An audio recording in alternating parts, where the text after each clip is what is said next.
שלום, אני רפי מנובוקסל, היצרן של הטיקסל והמפתח כמובן.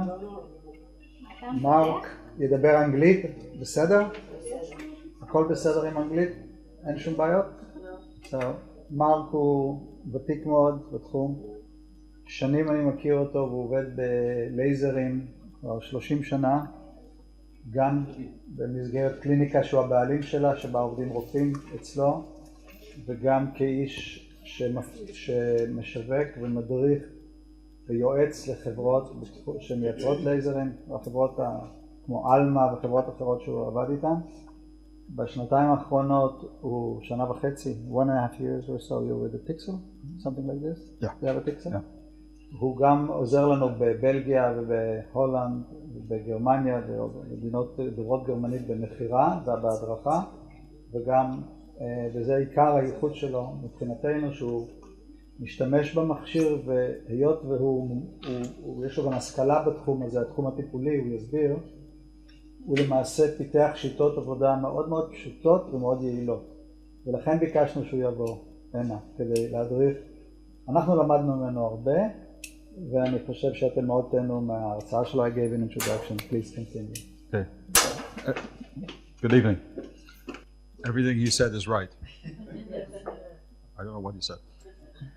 Okay, but anyway, I'm Mark Joris from Belgium.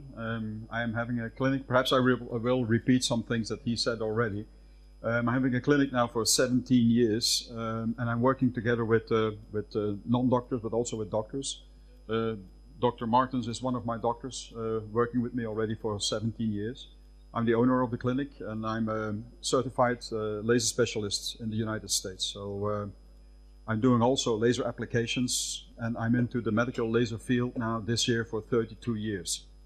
I'm still very young, but I have a lot of history in lasers, and I started out in lasers in neurosurgery even 32 years ago with hollow needles and glass fibers and destruction of tissue in the brain, etc., etc. Went to gynecology, urology. Let's say I did every specialty except for orthopedics and dentistry. And for the rest, wherever laser is used, like ophthalmology, dermatology, gastroenterology, whatever, I was there. So I think I can reason within wavelengths and power on tissue and effect on tissue. I know after 32 years, you should know what you're talking about. This is when Rafi introduced to me the Tixel about 3 years ago. He called me, we know each other before. He called me and said, yes, I have a machine that can do this and this and that and that. I said, it's too good to be true, but when Rafi calls me, beware, something is going on. And after a year later, he called me and said, okay, the first machine is ready, it's a prototype. And I have been working with the prototype. Then I have been working with the second prototype, and now I have been working with this machine with the titanium head. And I must say, I have a fractionated CO2 laser in my clinic. I have a fractionated erbium laser.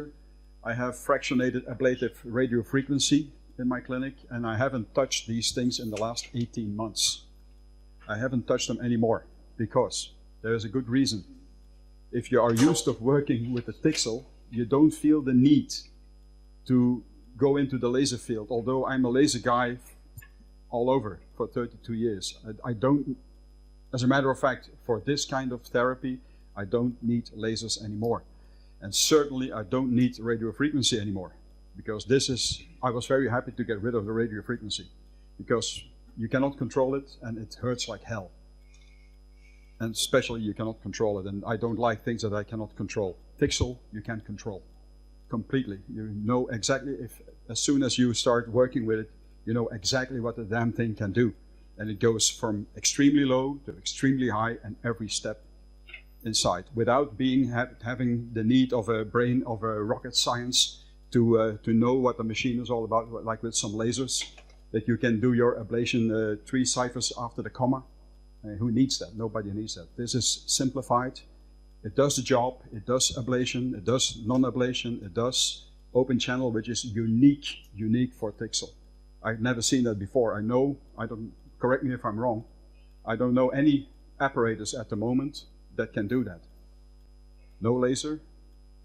Needling doesn't do that anymore, so this is unique.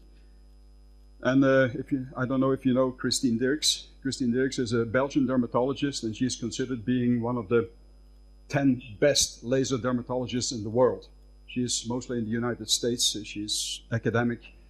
Christine, we showed the Tixel to Christine about a year ago, and she was astonished. And then she grabbed it, and she had a patient. She did the first patient, and the only thing she said was, she looked at me and she said, "Mark, that we haven't seen this one coming."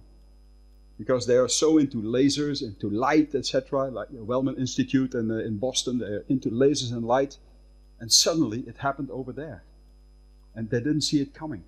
And now she is one of the favorites for Tixel, especially for the open channel. She sees in the open channel treatments, she sees a bright, extremely bright future, because at the moment we are the only ones that can deliver that, the only ones. The pictures that you see here are my pictures. It's from Dr. Martens, but they're mine pictures. If you see what we can do here, this is after 5 Tixel treatments. Normally with eyelids, we do 5 or 6 treatments every month, 1 treatment. I have a clinic in Antwerp. It's an ophthalmic clinic, a huge. Rafi was there, a huge ophthalmic clinic. They do about 20 to 30 blepharoplasties per week. Surgically, and they had the Tixel now for that the periorbital handpiece now for 4 months. It went back from 30 surgical blepharoplasties to 9 or 10 surgical blepharoplasties. The other ones are done by the Tixel. Very good results. People are very happy. Downtime is very limited. You don't need scars to heal. It can be done by an assistant, and this is what the people like. An assistant, a trained assistant, can do that easily.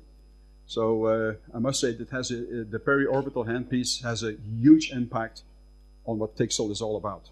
So it did already the thing for the skin, for the face, for the neck, for the décolleté, for the arms. It does the thing already. We knew that, but when then came the periorbital handpiece, and suddenly another door opened, especially for not only for ophthalmologists, also for us. Can you see some more? This is,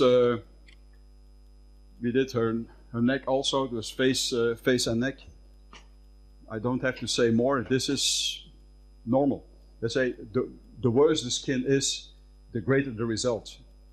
If you take pictures, with young skin, we also have young ladies from 35, 40, 45 that come in. The skin is still good, but the first signs of aging are there, and they want a collagen boost. They want a booster, and this is what you can do. You can give them a collagen boost without penetrating the skin for ablation.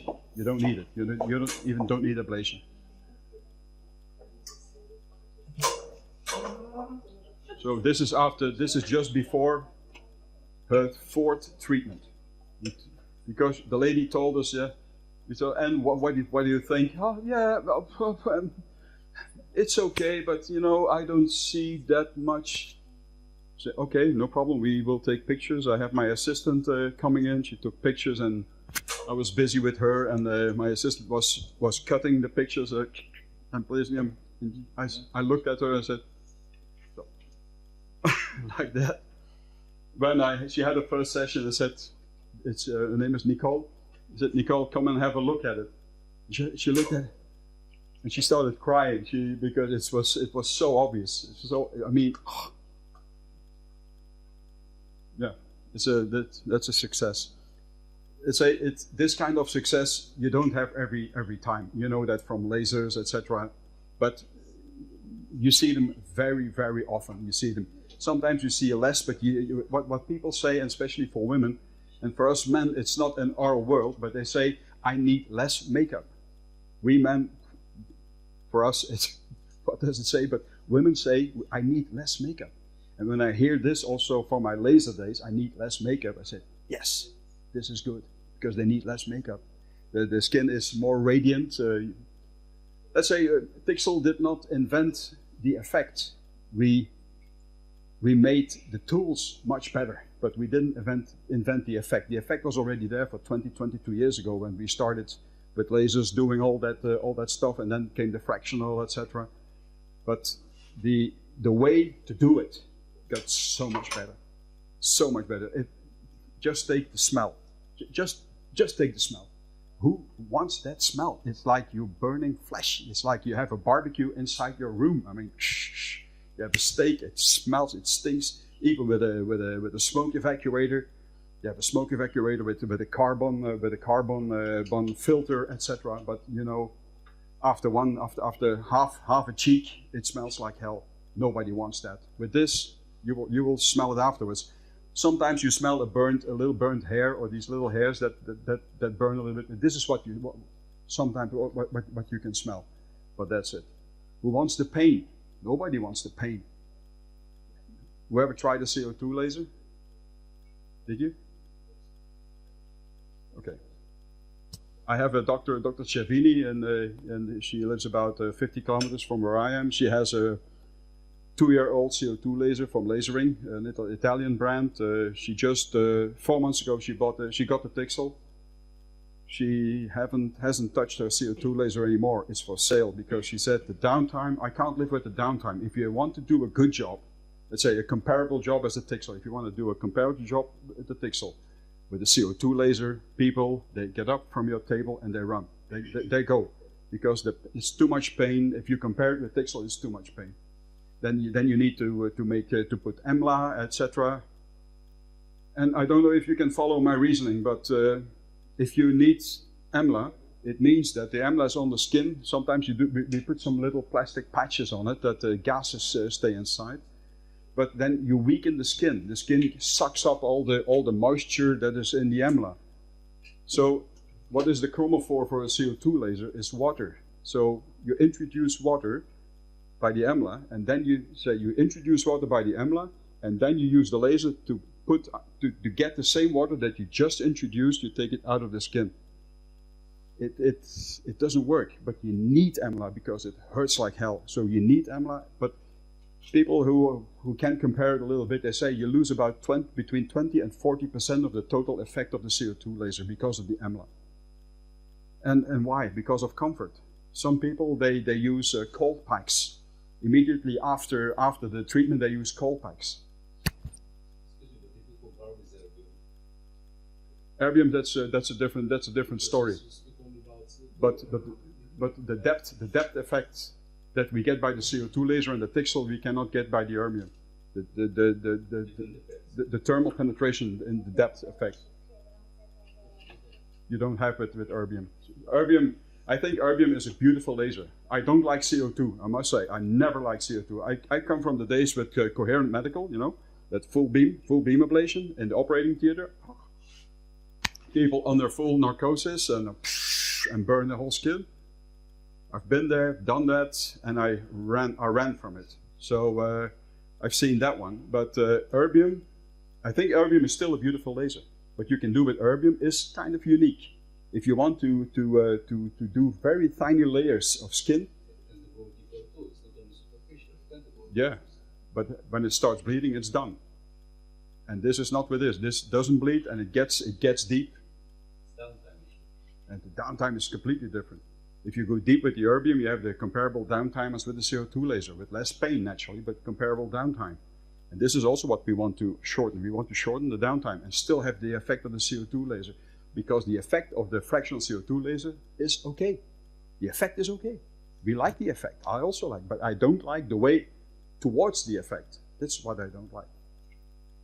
Our method that they are using is much more out than the note. How much you could be safer with the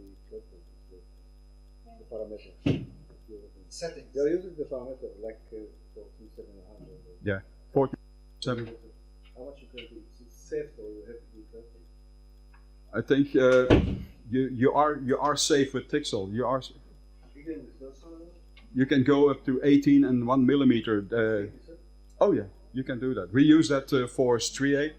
For instance, for striae we use 18 full power. You go full power, even sometimes with double pulse. So really full power, and it works fine. I mean, it really works fine. But It heals well. I've been talking with a doctor from Den Haag in Holland. He has the machine now for 3 months, and he is working on the face at extreme high powers. I mean, even at 1000. I mean, really, he's really going in there. And okay, his results are okay, but for me, that's a little bit tricky. Which category is The maximum. For me, the the lowest. It's for 10-400. You do on the eyelids. You do on the open channel treatments with double pulse. And between that, between 14,700, 14,800, and 10,400, that's where the truth is. Yeah, 10 milliseconds. Not more than 10 milliseconds. It's not so. If you want to do non-ablative, you have to stay under 12. Say 10, preferably 10, and stay under 12 for non-ablative and for open channel. If you want to do ablative, you go over 12. You go 14, 16, 18. Because it's very important. Say the time. The time is very important. Protrusion is, let's say, all the variations that we have from 100, 200, 300 until 1000 protrusion. It's important, but it's less important than the milliseconds. And you should compare it like a candle. If you go with your finger through a candle, if you do it fast, but if you do it extremely slow, you burn your finger. And it's somewhere like that. It's the milliseconds that you are in the heat. They are important. It's extremely important. I'd rather have a little bit less protrusion, but more milliseconds. I play with milliseconds a lot, more than with protrusion. Except for if you want to do stria, if you want to do some ablation of for scar tissue after acne, then you really have to stamp really right down to it. But for getting say less wrinkles, etc.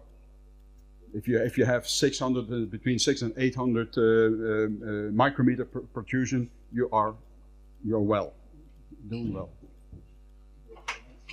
What? Yeah. This one, 4 treatments. You see that the skin gets more even, and this is as a matter of fact what we need. This is the effect of neocollagenesis. This is what we want. This is what we look with CO2, with erbium, with RF. This is what we are looking for. People, and sometimes you see that the wrinkles are perhaps not that much better, but the skin is more radiant. It's a holistic thing sometimes. But here you see a huge difference.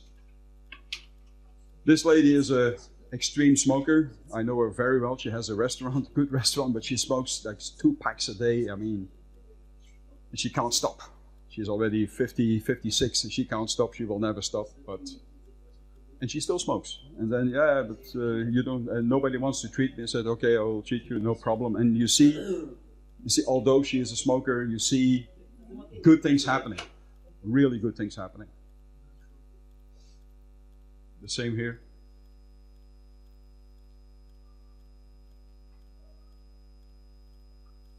Are they wrinkle-free? No, but you don't want to be wrinkle-free like we did it 20 years ago with a full beam ablation. They are wrinkle-free, but they're also pigment-free. They're free of everything, so nobody wants it anymore. This is a very interesting case. This is a melasma on a skin type 3-4 melasma, and this is with tranexamic acid for 10%.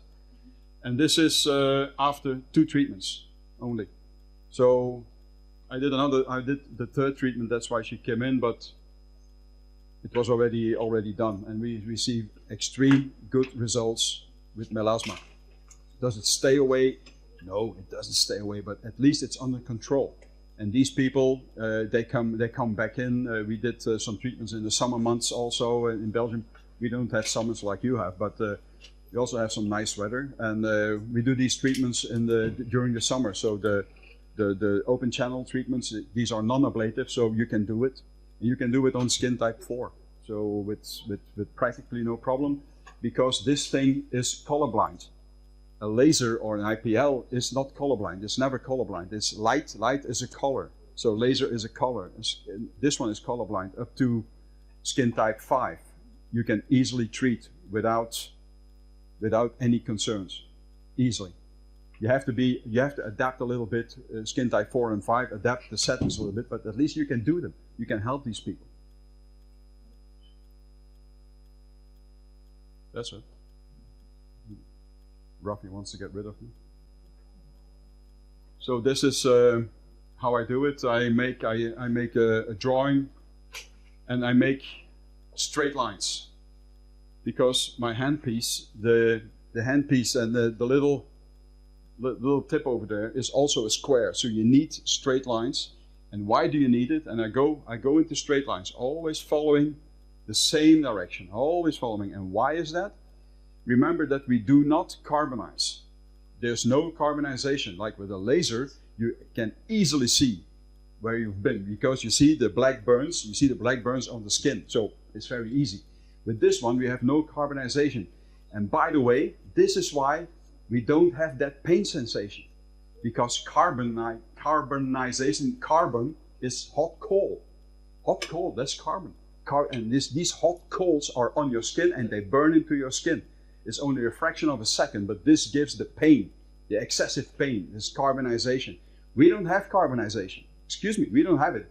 And that is also why it doesn't smell, because we don't have carbonization. So it doesn't smell, you don't need a smoke evacuator, you have less pain. These are all good things. But you need these little squares that I sign on the skin. You need them. Why? Because you easily can lose your overview over where you've been, because it ablates so nicely that you can hardly see. These are the settings. It's 14700, so 14 milliseconds and 700 micrometer protrusion. 14700. This is what I use, and for the eyelids I use 10400. So 10 milliseconds and 0.4 millimeter.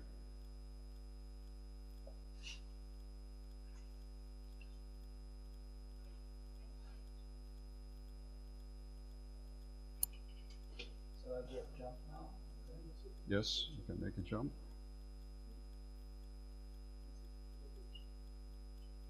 And for a whole face, except for the eyes, for the whole face, it takes me about between 15 and 17 minutes to do a whole face. If you do the eyes with the, and then you have to change the head from the normal head to the periorbital head, it will take another 12 to 15 minutes in total then. So in total for a full face with eyes, you might count on half an hour. And for pricing, I don't know what prices here are, but in my clinic we charge 300 euros for one session for a face, a full face with the eyes included. 300 euros. If we do the eyes only, it's the eyes like this. It's also the crow feet. It's 200 euros. It's a different ballgame. And for the eyes, you need 6 treatments, because we have less energy to put in, so we need 6 treatments. And for the face, the neck and décolleté, we need 4 treatments. Every month, 1 treatment.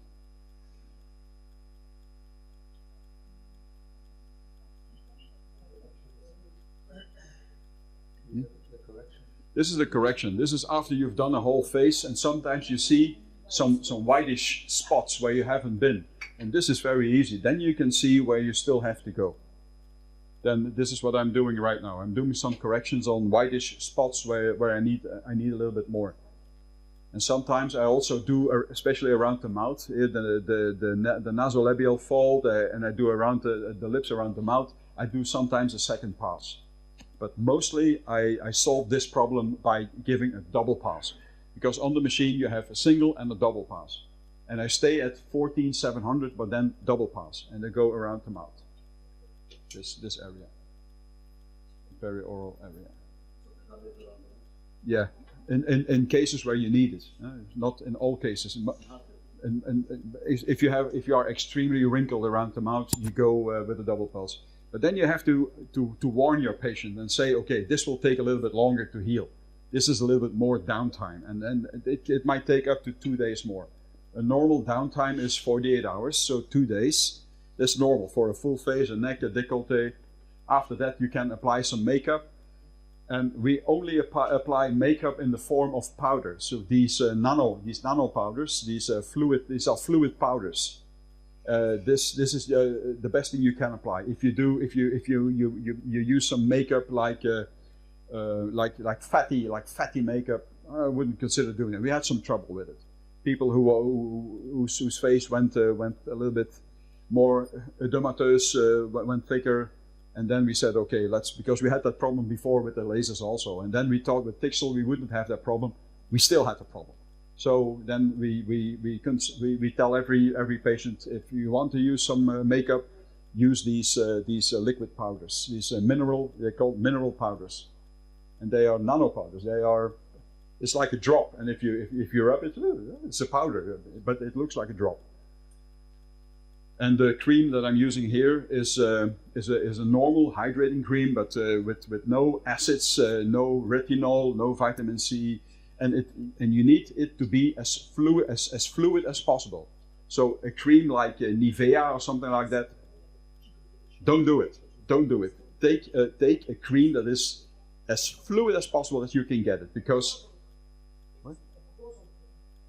like the most watery cream that you can find with no acids, because it burns like hell if you put it on.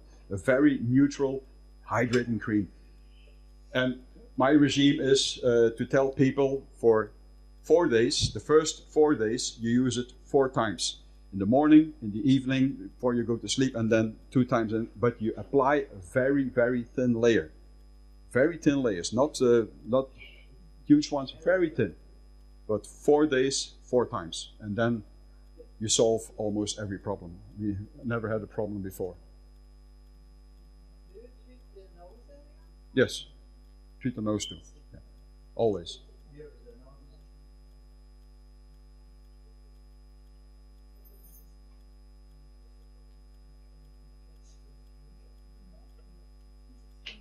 If you have the periorbital handpiece, because the nose has some dimples, etc., where we can hardly reach, I always work with both hands. So I push a little bit, and like you see here, I keep the nose. I push a little bit so that I have as much as touch that I can get. But if you're doing a full face, always in combination with the eyes, I have the periorbital handpiece, which is a small handpiece. Then I do these little things on the nose. And you can see it because they are whitish afterwards. Then you fill them in, and here, this area, you fill them in with the periorbital handpiece, and you cover everything. What I also do with the periorbital handpiece in that case, so I first do the face, then I do the periorbital zone, then I do the nose, and then I do the contour of the lip, because you can very, very nicely follow the contour of the lip. That brings you a kind of a filler-like procedure after a while. Which parameter do you use? Which parameter for them? 14700. Go, yeah. But you don't touch the red of the lip. You stay away from that, because that hurts like hell. I had 4 treatments myself. You wouldn't say, but I had 4 treatments. But they touched my lip also, and that's. No, you don't need eye shields. It's no light, it's no laser, it's no RF. And because we had RF, we had the little stamps with RF for the eyelids. But you know, RF is electricity, and electricity will always find a way into your body. That's what RF is all about. It will find a way. And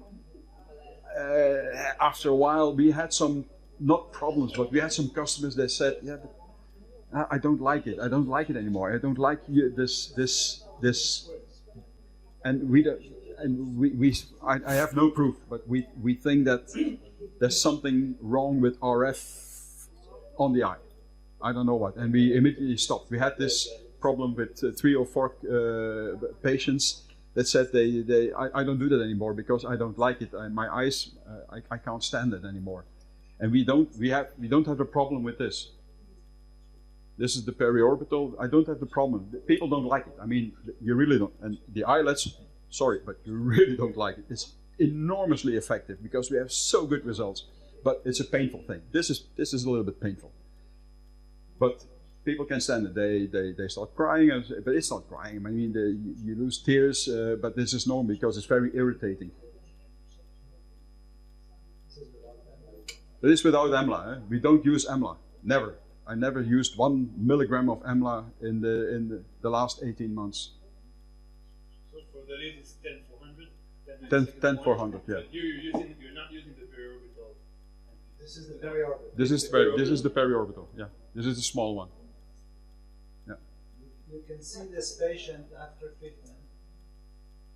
Okay, I will show you periorbital in a minute. This is Christine Dirks. This is the lady from the dermatologist from Belgium. She was there. This is after treatment. 10-400. 10-400. Yeah. 10-400. From your experience, what are the chances of getting leg of thalamus or some exposure problems with the eyes after you do this? Especially people after blepharopathy. If you want to do it, I mean, people after lower blepharopathy, that you can't pull the skin, you can't do it. I mean, sometimes you get a little bit of wrinkles after blepharopathy. You want to treat them. What is your experience in regards to exposure leg of thalamus after using this? Nothing. And you see it, you can follow it. It's don't not. Get any contraction of the No. I know what you mean. Now, especially for the under eyelid, yeah. sometimes it opens. No, we haven't had it, and you need 6 treatments. So every treatment you do a little bit more, so you can very precisely control what you're doing. So, and at a certain level, if you're pleased and if your patient is pleased, you just stop. And they come in every 5 months, 6 months. So I say once a year, 2 times a year, they come in and they have another treatment, like we call it a skin booster, skin boosting treatment for eyelids also. You can do it. What about side effects? Side effect, the redness, and the heat for 3 hours. You feel the heat for 3 hours because when I had my treatment, when I had my treatment, the first time I had my treatment, it was burning. It was not such a nice sensation, but it was burning. And I went immediately from my clinic. It was finished at 10 to 8. At 8, I was in a restaurant in town because I'm very close to town. In a restaurant, I was eating with a redhead. And it was 11. I have been talking to some friends of mine. And at 11, I realized that I didn't feel any pain anymore. And I checked this with all my patients. How long? And they said, yeah, about 3 hours. You can also, you will, 3 hours. It will take you 3 hours and it gradually goes away. And this is Christine Dirks that I'm treating now. So I'm very proud that I treated Christine. I mean, she's the lady. And this is a technique on the upper lip where I put my finger. Because the upper lip and the eyelids, that hurts. It hurts a lot. And what I give a pulse and immediately the finger. And you feel the heat going into your finger through the glove. So if the heat is going to my finger, it means it goes away out of Christine's lip. It means it's a cooling system. But it's a natural cooling system. It takes away the immediate pain. And they can tolerate it very much. And this is diluted Botox that I'm rubbing in now into Christine's face. Diluted Botox.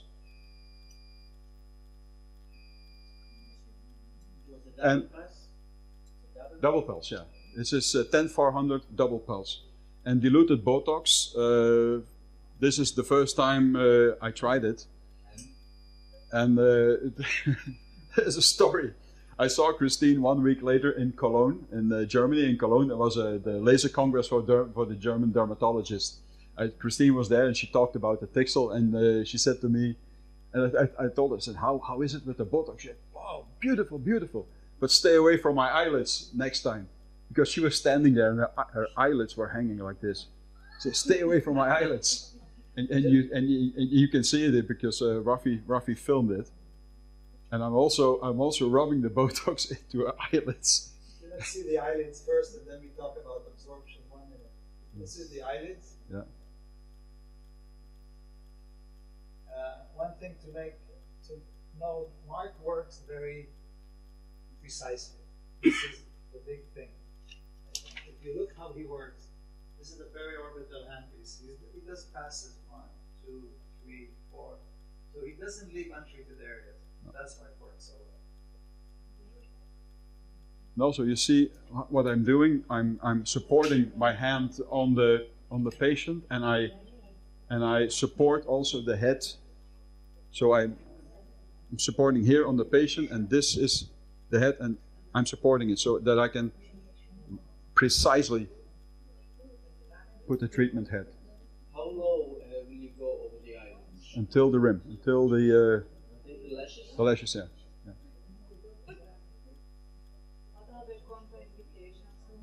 This is the This is the mistake that we did. This is the mistake. Don't do that, please. Luckily, it was mistake. But she also told me, I was also there. I should have known. I should have told you. Said, but I was also in the euphoric stage. Oh, I'm doing Botox. I put over the eyelids, and she was standing there in Cologne like this. You know, never do that again. But she was very pleased with the. And she also talked about the fact that this is a system with Botox that you can use for people who have lots of secretion of sebum. If you have lots of sebum secretion and people who are having problems with acne, etc., by huge sebum, she said that this has all the potential. This treatment with Botox has all the potential of stabilizing that sebum secretion, and she's going to do some studies concerning this. And she said not to dilute the Botox so much. Next time we do it, she said she's coming to you again, and we'll dilute the Botox less. Yeah. Just one point that we wanted to mention, Mark, about the dryness of the skin. Look at the drops. Look at the drops. Huh? Put some drops, and I rub in 3 or 4 times, and it's gone. It's completely gone. It's wet. It's water. It's like water. You rub 1, 2, 3, 4, gone. So the skin is so dry that it sucks in. It sucks in the solution. And you see now, I tell Christine, say 1. It's gone. Now she feels herself. You see, she feels herself like, yeah, it's completely gone, and it's wet. So the dryness. Yeah, that's the Botox, diluted Botox with saline and diluted. But the open channel treatment. This is a proof of the open channel treatment. If you do it 1, 2, 3, 4 times that you rub over it, it's gone. It's completely wet, and then it's gone because there is a kind of an osmotic effect that you have with the extreme dry skin, and the fact that where these little pyramids, they go into the skin, and they leave everything not coagulated. And this is what we need. We don't need coagulation, because if you have, like with lasers, if you make holes with a laser, the temperature is so high that you have carbonization, you have coagulation, and these holes, if you put, they also take in the same watery media, but it stays there. It cannot absorb. And with Tixel, this is unique. This is what Christine always said. This is unique for Tixel. You do exactly the same thing, and you don't coagulate. So everything is there. The hole is there. Everything is there. So, and the dryness especially is there, that you can absorb these hydrophilic things. I'll just add a few points about absorption. Close. If you look closely, it's okay. No, the microphone with him. Never mind. No. Be near. If you look closely at the histologies, you will see that at 8400, what we get is decomposition of the stratum corneum because of the heat. There are 400 degrees here on top. Okay? So the tip touches this area. It has 400 degrees which come in contact with the surface of the skin. At 400 degrees, even the stratum corneum, which is a very robust layer, decomposes. It's been shown in literature. I can give you all the papers. Anyone who is interested, I'll just show you the papers. It's been demonstrated. So the stratum corneum is gone. Now, because the pulse is so short, we're transferring a relatively small amount of heat to the skin. and we get coagulation here, but we don't get lateral closure because there's not enough heat. At 14, if we look at 14, we will get complete closure of the pore, of the channel. So we don't expect to get good permeation because this is coagulation. Although it's not coagulation which is as dense as in a laser, it's still coagulated. But if you look at all our histologies, and we have histologies on every parameter, on human tissue and also on pig tissue, but on human tissue, extracted tissue after abdominoplasty, you see that all this area is open. So this area is dehydrated, it's dry because of the heat, and it's not coagulated, and it's not covered by the stratum corneum, which is the barrier. This is why we have absorption. Now, this is the only technique that can make a selective open channel. If you look at RF, it makes a burn like this, makes a cut, like electrocautery, and this is coagulated. If you look at laser, it makes an area like this with strong coagulation around the channel, around the crater. Here we make a channel. And by the way, we patented this. And this is why it works. And the differential between amount of moisture on top versus here is huge. That's why it absorbs like a sponge. That's what's happened. Now, why are we talking about Botox? In the literature that we published, we showed that small hydrophilic molecules go into the skin. But we never looked at Botox, which is a huge molecule. Now we know that even Botox, although we diluted it, really goes into the fat, and the impact is to have an immediate effect on the skin. So, and this was predicted by a person called Prusnitz, who studied all this. He wrote that if you know how to make a channel the way we make it, you'll get large macromolecules absorbing into the skin. This is what we're doing. Okay? So it gives the doctors lots of opportunities in treatment. So, can I ask a question? So the handle is mechanical, right? The handle is a mechanical element, very simple design, which has almost no moving parts, just the shaft, controlled by a controller which works on very precise motion. I'm concerned about the shaft being stuck. There is a spring. It works like this. There is a shaft, there is a motor, there is a spring in the back, and it moves the tip here. So it always retracts. Even if you stop the electricity, it will go back. It will never. This is a CE medical device. It was approved for safety. You have nothing to worry about. It never gets stuck. Never. Okay. Any more questions for Mark before we start treatment? We can do the question during the